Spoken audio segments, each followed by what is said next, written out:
y'all, so I wanted to do a tutorial today on my loaded tea freshies. There is a really cute shop here in town that sells loaded teas, and I think I've just, oh. So I have drinking mine for today, but this one is a reloaded, so it's got double the caffeine, which I needed, and it's called Mermaid, and I love this. So I stop at this place every single day and get their loaded teas. They are delicious. It's my breakfast, and it keeps me energized. But they sell their freshies up there, and so I wanted to show you kind of what I do for when I do them. And the place is called Thankful Hearts, and so I also do heart freshies. So for the loaded tea ones, I use the latte cutter, and I have 5 of these, and then I just use heart ones for the hearts. So normally I do about 15 loaded teas and 5 hearts. So when I do my wholesales, I see a lot of questions about this. When I do my wholesales, I do a minimum order quantity MOQ of 20. And then at that 20, I will do them for half price. So I normally sell all my freshies for $10. It doesn't matter whether they're decorated, not decorated, any of that. It's $10. So then I charge half of that, so $5 for wholesale. But with my wholesales, at the $5 rate, I choose, they can like specify like loaded teas or hearts or whatever, but they don't get to specify the scents. They don't get to specify decorations. That's me. If they want to specify that, then instead of paying $5, they have to pay $6. So $1 extra a freshie, and they can choose what scent matches what shape. So like this place, they tell me they want loaded teas, but they don't tell me I want this loaded tea to be blue and green with in this scent. Like that's just way too much for me to only get $5 out of it. So I love doing these because they're super cute, and I put a straw in the top at the end. So I'm going to show you how I do it, and hope you like it and learn something. If you hear background noise, sorry, I just moved into a warehouse and it's a little ways off the highway, so you can hear the highway traffic. And my kids are next door, and I don't have a doorway yet, so I have to leave the bay open so they can get in. And if you see my mess behind me, I'm going to apologize in advance. I'm still moving into the warehouse, so it is a work in progress. But I hope you enjoy and learn something. If you have any questions, please drop them below and let me know. I'll do my best to answer them. Okay, so once again, I use a baking sheet to measure out. I already have, sorry, y'all can see my fat. I already have my scents picked, and I just pick 20 random scents, and I try to do fruitier scents because their teas smell fruity. Like this scent is Island Fresh Gain, just a real clean scent. I love it. I do measure out, and since I am making so many, what I'm gonna do is I'm gonna measure out one time. I do my cutters about 3/4 of the way full. Sorry, I'm writing it down so that way I know. All right, I do my cutters about 3/4 of the way full. I don't have my normal one. This is for making soap. But what I'm going to do is I'm going to go ahead and measure the beads out by weight since I'm doing so many of them. And I did just spill some, unfortunately. So it is 2.8 ounces. Normally my freshies are around 2 ounces, so I will probably actually remove this to about 2.5. And this just keeps it where I'm not having a ton of waste. Okay, so 2.5 ounces is what I'm going to do for each freshie. And I'm just going to write that number down so I remember it. And now something else I'm going to do that I like is I use the combs now. I know in one of the earlier videos I didn't separate because I didn't like doing the cardstock. It was a pain in the butt. But I love the comb thing. Whoever's husband suggested that, you need to thank him because it is a lifesaver. So for me, for my loaded teas, I'm going to stick the comb where I want this scents. So on the loaded tea freshie, the top I tend to leave just white. Okay, so these are my normal ones, just plastic. For the loaded tea ones, I do the top part in white just because that's the top of theirs is normally pretty white. Okay, so I'm going to measure that, and then I'm going to write it down. So after this point, I'll be able to measure out, and it will go much quicker. Okay, so we're going to say a 1/2 ounce for the white. So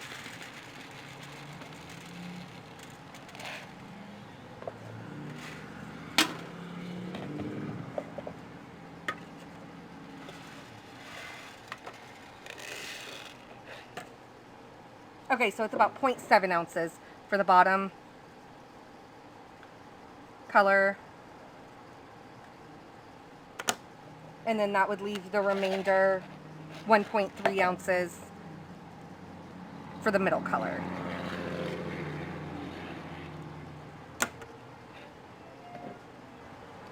Okay, so just to recap, I am doing loaded tea freshies. I divide it into thirds. The top layer is going to be white. The middle layer is going to be a whatever my first color is, and this bottom layer is going to be my second color. I have 2.5 ounces of beads for this. The very top piece right here is a 1/2 ounce of white again. This middle section is going to be 1.3 ounces of whatever my color is, and then the bottom section is going to be 0.7 ounces. So I will measure it from this point on, since I'm doing like 15 to 20 of these, so that way I don't have to measure out each individual one. It'll just save me time in the long run. This one I'm going to do blue and green. I mix my micas in just mason jars, and I just keep these same mason jars for these colors. So this is my bottom color. I'm going to do this one blue. I do try to kind of match the scent to whatever, the colors to whatever scent I'm doing. So this one, since I'm doing Island Fresh Gain, I'm going to do blue and green just because in my mind that's what it should be. And then the top, again, is white. Hey, baby. Sissy said like the boss. Sissy said she's the boss. Oh my goodness. Come here. If you hear my little one in the background, let me show you. This is Miss Lorelai. You say hi? Miss Lorelai Kate. So, she is my 4-year-old. How old are you? 4? 4. She just turned 4 a couple weeks ago. So, she likes to come down here and help me. And fight with her sister. Give me a kiss. Alright, go be nice, okay? So I'm going to use a blue and a green for my micas. I keep these little, these are 0.15 cc spoons. And I keep these for my micas, and once again, I don't wash them in between. I just have one for each. It works good that way.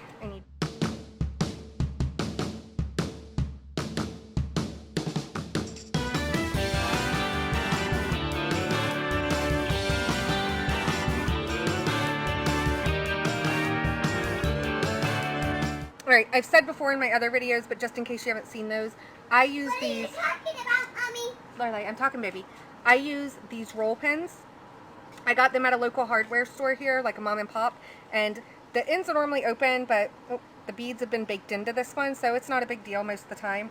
And I'm just going to stick that in it, and it makes it where I don't have to drill at the end. I like mine to just be done when I'm done.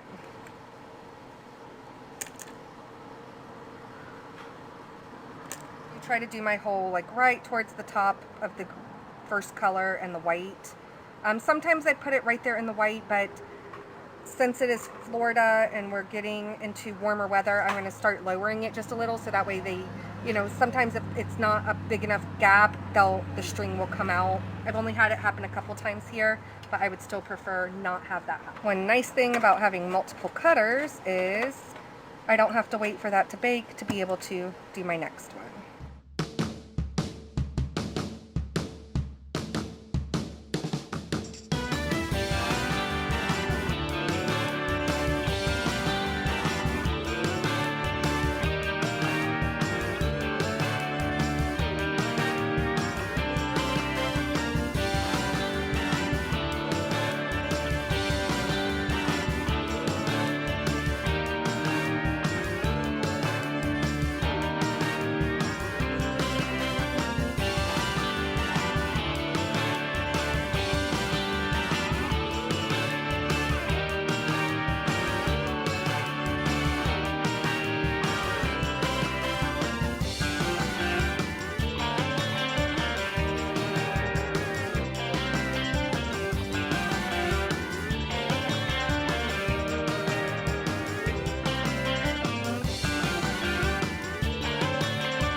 Thank y'all for watching. Hope you enjoyed. Don't forget to hit the subscribe button below.